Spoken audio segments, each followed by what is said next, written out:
Omukoro ogu gwatandika n'okwiguraho main hall eyayetwerisha kya Mugambi the very Reverend Bob Mwesige. Omubigambo bye yahabura Abeegi n'abantu boona aha mukoro bimwe omu birungi by'okukwatara hamwe. Teamwork is so special.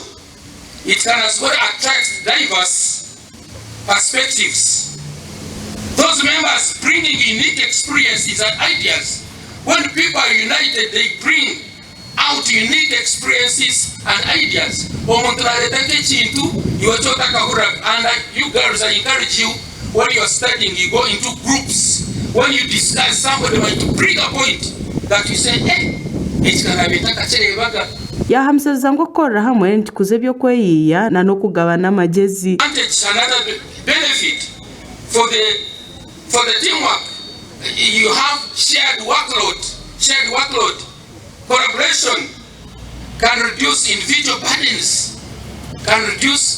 burdens. Carolina Simwe wa East African Kiswahili Commission owabo ly'omugenyi oyetirwe gamba n'Abeegi ninga guest speaker yashaba abantu obutakorera hamwe kyonka kwonka no kubaasa kushoborera ebintu nk'uko bitambwire. Behind every successful story there is a team. Alone we can do so little, but together we can do so much, as said by Helen Keller. Caroline yashaba buri ukikwataho abazaire abashomesana n'Abeegi kora buri omu murumo gwe omu kutungura ishomero. For the good present, Dr. Karo, we really appreciate.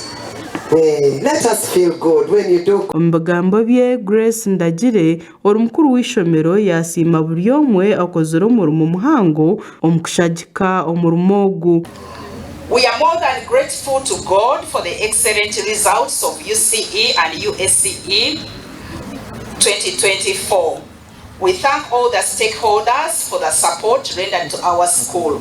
Ebyo bikiri aho Honorable Amos Kankunda omunyeshenjero ahabwa ishaza lya Rwampara yahamza Abeegi kukiri kirungi kukorera hamwe. And because of you, Jennifer Chomuhendo,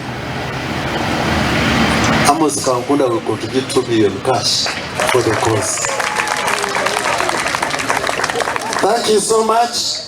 And may God bless you. Honorable Mbabazi Jennifer Chomuhendo owaba ari omugenyi mukuru kandi omunyeshenjero kazuwa Kagadi District yashaba Abeegi kukoragana na n'abantu abakusima amani gabo. Use every opportunity that comes to you to build yourself.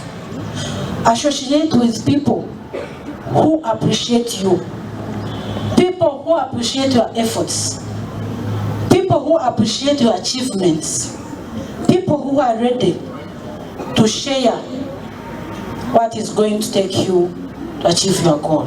In this school, we are saying we are so grateful. Thank you so much. May the good Lord bless you. Aga gasha kwa Susan aino mukisa aha bwa Tayari West.